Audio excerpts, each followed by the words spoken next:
इसको कैमरे पर आज इस इंजन को गाड़ी से बाहर चलता हुआ देख रहे हैं कि क्या जरूरत पड़ती है ब्रेक के साथ क्लच दबाने की और क्यों। सर अक्सर मैंने देखा है कि इसमें 1 2 3 4 5 6 गियर होते हैं, तो आप बताएंगे वो कहां पर दिख रहे हैं इस समय? और जब आप गियर चेंज करते हैं सर कहां पर गियर चेंज होता है, देखिए आप जरा। कभी सोचा है तुमने क्यों दबाना पड़ता है तुम्हें क्लच जब तुम दबाते हो ब्रेक? क्या कभी सोचा है क्यों दबाना पड़ता है क्लच गियर चेंज करते हुए? कैसे चेंज होता है गियर तुम्हारी गाड़ी में? कैसे रुकती है गाड़ी तुम्हारी ब्रेक लगाने से? जानेंगे आज, क्योंकि मैं आया हुआ हूं society for Ashok Leyland drivers training institute Garhi Padla Kaithal में, और मेरे साथ है राजवीर। और आप इस समय जो असेंबली देख रहे हैं इससे अभी आप अपने कैमरा स्क्रीन पर, जिसमें इंजन है, क्लच असेंबली है, गियर बॉक्स है, प्रोपेलर शाफ्ट है और पहिया हू बहू, ये पूरा वो मॉडल जिससे आपकी गाड़ी चलती है या रुकती है। राजवीर जी क्या ये चलती भी है क्या? तो चलाइए ना प्लीज सर। तो देखिए आप इसको कैमरे पर आज इस इंजन को गाड़ी से बाहर चलता हुआ देख रहे हैं, और राजवीर जी से जानेंगे कि क्या पूरी साइंस है आपके ब्रेक के दौरान क्लच दबाने की। राजवीर जी मेरा पहला सवाल आपसे ये है कि क्या जरूरत पड़ती है ब्रेक के साथ क्लच दबाने की और क्यों, बताएं। तो अभी देख सकते हैं इंजन से पावर हासिल हुआ, क्लच असेंबली से पावर ट्रांसफर होता है गियर बॉक्स में ड्राइवर जरूरत के हिसाब से गियर सेलेक्ट करके देन गाड़ी को मार्च करता है, और गियर बॉक्स से ड्राइव प्रोपेलर शाफ्ट से डिफरेंशियल से हाफ शाफ्ट से ड्रम, देख रहे हो आप घूम रहा है, ड्रम से रिम से टायर, और गाड़ी मूव करना शुरू कर देती है जी। तो हम कहते हैं ना ब्रेक लगाने से पहले क्लच जरूर दबा लेना चाहिए, तो फ्री कर देती है, मतलब आप ये कहना चाह रहे हैं क्लच। तो वो बताएं कहाँ होता है वो प्रोसेस। और यहाँ पर अगर देखें हम, जैसे ड्राइवर क्लच पैडल को ऑपरेट करता है, ये रिलीज बैरिंग है, देन रिलीज बैरिंग मूव करके ये टॉगल लीवर आ जाते हैं, टॉगल लीवर को अंदर की तरफ प्रेस करता है, टॉगल लीवर अंदर जाने से जो हमारा प्रेशर प्लेट है वो पीछे आ जाता है, प्रेशर प्लेट पीछे हटने से क्लच प्लेट का जो रिलेशन है फ्लाईव्हील से कट जाता है, जिससे इंजन की पावर केवल इंजन तक ही लिमिट कर जाती है, वो ट्रांसफर गियर बॉक्स में नहीं। जो मैं समझ पा रहा हूं कि गियर बॉक्स और इंजन को जोड़ने वाली जो असेंबली वो है क्लच असेंबली, और जब आप ब्रेक लगाते हैं तो इसको गियर बॉक्स से फ्री करने के लिए या दोबारा जोड़ने के लिए ही इस्तेमाल क्लच असेंबली का होता है। और जब आप क्लच दबाते या छोड़ते हैं तो ऐसे केस में ये देखिए, ये इंजन, ये गियर बॉक्स और ये क्लच असेंबली, जब आप क्लच दबाते हैं तो इसको फ्री कर देती है गियर बॉक्स से, यानी इंजन अपना चलता रहता है लेकिन वो गियर बॉक्स तक उसकी पावर नहीं पहुंचती, और जैसे ही आप क्लच को छोड़ देते हैं दोबारा से क्लच प्लेट जाकर जुड़ जाती है गियर बॉक्स से। और जब आप गियर चेंज करते हैं सर कहां पर गियर चेंज होता है, देखिए आप जरा।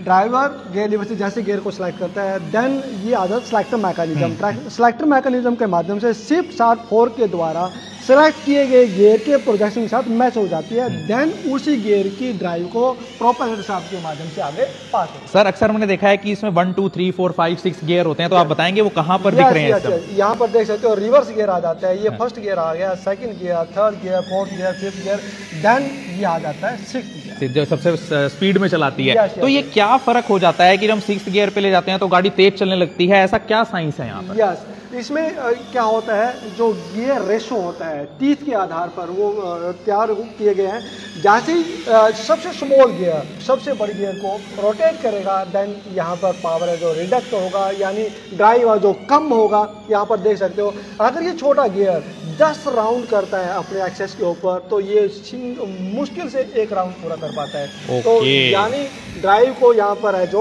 वो कम किया गया है, यानी जितने कट्स लगे हुए हैं उसके ऊपर वो स्पीड निर्धारित करते हैं गियर। तो शायद आपने पहली बार जाना होगा कि गियर्स में क्या डिफरेंस होता है। अक्सर हम सोचते हैं कि गियर क्या और फास्ट कर देती है गाड़ी को, कैसे कर देती है। तो सर आप ये बताएं अब कि क्यों जरूरी है कि गियर बॉक्स का अलग हो जाना इंजन से? यस, अगर हम वन टाइम इंजन को क्रैंक करते हैं तो बैटरी की पावर बहुत लॉस होती है, बार बार इंजन को क्रैंक ना करना पड़े।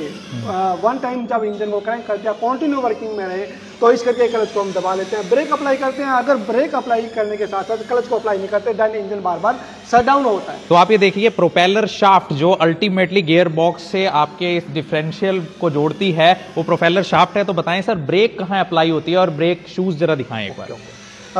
फाइनली जब गाड़ी को हम रोकते हैं, ये देख सकते हो आप, ये ब्रेक शू आ जाता है, ये ड्रम आ जाता है। जैसे ड्राइवर ब्रेक को अप्लाई करता है, देन केम है जो शू को बाहर एक्सपेंड करेगी। केम अगर शू बाहर एक्सपेंड होगा, देन ड्रम को होल्ड कर देंगे, ड्रम के साथ रिम आ जाता है, रिम के ऊपर टायर, गाड़ी रुक जाता है। जी, इंजन होगी, क्लच असेंबली होगी, गियर बॉक्स होगी, प्रोपेलर शाफ्ट हो गया, डिफरेंशियल हो गया। तो इस पूरे सेटअप को हम कैसे यूज कर सकते हैं, इसके बारे में जान के कि रोड सेफ्टी में ये काम आए, एक्सीडेंट्स कम। यस, बहुत सी चीज़ें हैं जो डिपेंड करती हैं कि ड्राइवर को अगर इसके मेजर कंट्रोल ऑपरेट नहीं करने आते हैं, वो सिर्फ होते हैं। मैं कह सकता हूँ शॉर्ट एवरिएशन के अंदर ABCSDR, A for accelerator, B for brake pedal, C for clutch pedal, G for gear lever, S for steering wheel, H for hand brake. अगर प्रॉपर यूज करना नहीं आता, कभी भी गाड़ी अनकंट्रोल होकर के बहुत बड़ा एक्सीडेंट कर सकती है। जी, तो कभी भी अगर आप गाड़ी सीख रहे हैं, चाहे वो LMV है लाइट मोटर व्हीकल या HMV है हैवी मोटर व्हीकल, तो आपको गाड़ी की हर एक प्रोसेस के बारे में जानना इसलिए जरूरी है क्योंकि अगर आपको उसके पीछे की साइंस पता होगी, प्रोसेस पता होगी, तो आप रोड सेफ्टी मेजर्स को और अच्छे से इंप्लीमेंट कर सकेंगे अपनी ड्राइविंग स्किल्स में। तो बहुत अच्छे से राजवीर जी आपने समझाया, बहुत बहुत शुक्रिया। तो मुझे लगता है कि अक्सर आपने लेक्चर्स में तो सुना होगा कि कैसे गियर काम करता है, कैसे क्लच काम करता है, कैसे ब्रेक काम करती है, लेकिन लाइव मॉडल से ये बात आप तक पहुंचा देनी, वो भी वर्किंग कंडीशन में। तो आप कभी भी गाड़ी को चलते हुए उसे खोल कर नहीं देख सकते हैं, लेकिन यहां पर हम देख पा रहे हैं। और आज मेरा भी डाउट क्लियर हुआ सर कि कैसे गियर चेंज होने पर स्पीड बढ़ जाती है, क्योंकि जो उसके अंदर के कट्स हैं वो जितने बारीक होंगे उतनी स्पीड। यानी कह सकते हैं स्मॉल गियर अगर लार्ज गियर को मूव कर रहा है, देन जो स्पीड है वो रिडक्ट होगी। अगर लार्ज गियर स्मॉल गियर को ड्राइव करता है, देन स्पीड तेज होगी। तो इसीलिए यही साइंस है कि पहले से छठे गियर तक या पहले से पांचवें गियर तक आपकी गाड़ी की स्पीड कैसे बढ़ जाती है और रिवर्स गियर में कैसे वो गाड़ी रिवर्स डायरेक्शन में चलने लगती है। तो मुझे लगता है कि इंजन से लेकर पहियों तक की कहानी जो राजवीर जी ने बताई वो आपके लिए बहुत ही रोचक होगी और आपको भी कई जानकारियां आज पहली बार मिली होंगी। मैं doctor Vinay Gupta, society for Ashok Leyland driver training institute Garhipada Kaithal से।